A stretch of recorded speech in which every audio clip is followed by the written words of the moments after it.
Hi everyone, it's Sue with Ully Cat's Designs and Ully Cat's World blog, and I'm here today with another process video, and we're using the relatively thoughtful Groovy Vibes digital paper set today. And I've printed off my papers in the US 8.5 by 11 size. And one of the papers I did was this blue daisy with a blue background, as well as these granny squares with kind of a pink starburst piece. This is going to be our card base, and I also just wanted to say I'm going to be using some Karen Burniston dies. First off, I'll be using the photo gallery pop-up, the large squiggly one in back, and then I'm also going to use Karen Burniston's waterfall dies. This is going to be a trifold, and it's going to be a bit of a, what I like to call a junk journal.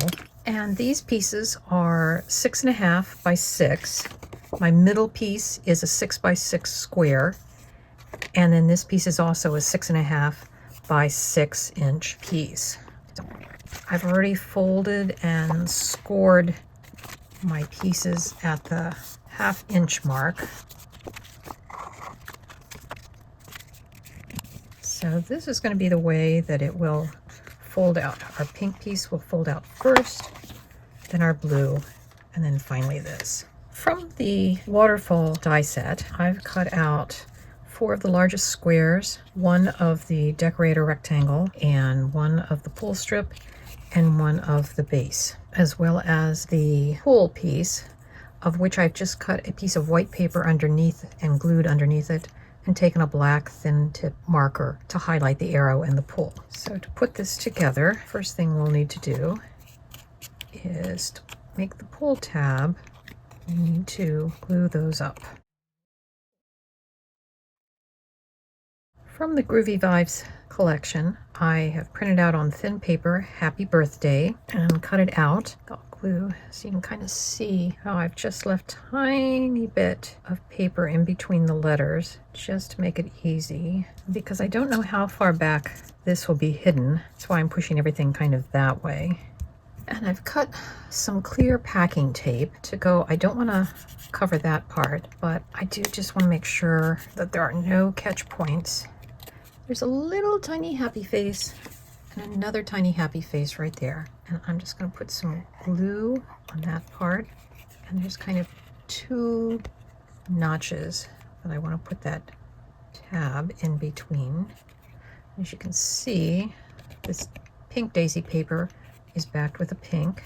So this is going to go on top of our square. And the next thing I need to do is to define, I want that to be right in the center. And there is a thumbnail die. Don't think my machine's going to cut out all 3 layers, but we'll find out. So I pulled my die off. Looks like it cut through the pink, through the blue, but not through the final layer. But it did leave enough of an indentation that I can put that there and cut it again. Cut through that one as well. So we now have our piece ready to go. The next thing I'll have to do is staple this piece onto, I have this where it needs to be, tape it in place.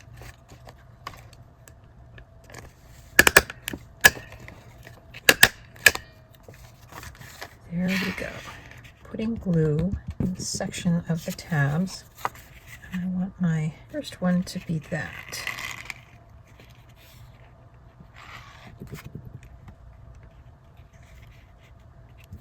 And by alternating which sides of the paper I'm using, you can see we're going to get a nice pattern. And that one will cover our staples. And I use the staples because it needs to be something pretty secure. Glue, for some reason, doesn't work as well because you need to have this free to move. To fix my Happy Birthday on the pull-out strip, I've recut just the center decorative strip, and I've cut out Happy B-Day, and we're going to just slip it under. But before I do that, I wanted to put on some double-sided tape we'll use as the adhesive. And I'm only putting it on the part that has the Happy Birthday so that I can slide it underneath this without creating any other problems.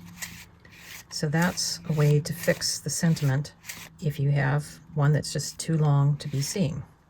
So I've added some extra decoration. I've cut out some flowers. And from other pages, I've cut out song lyrics, kind of the classic beetle.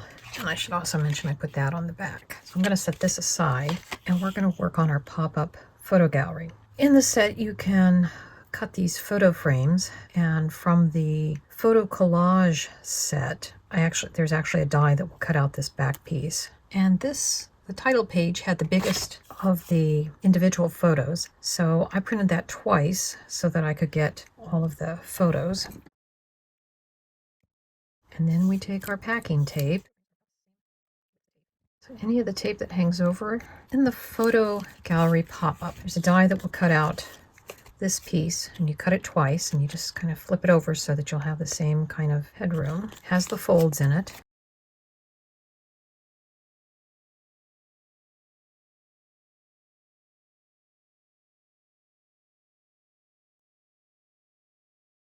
And I've cut 2 of these little triangular pieces that we'll use to glue our pop-up frame. And I'm just centering it on that.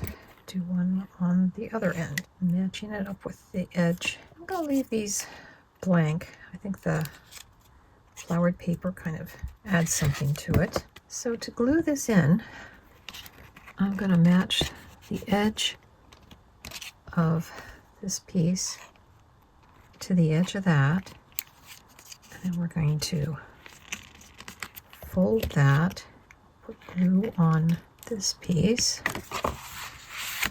and we'll just fold that over.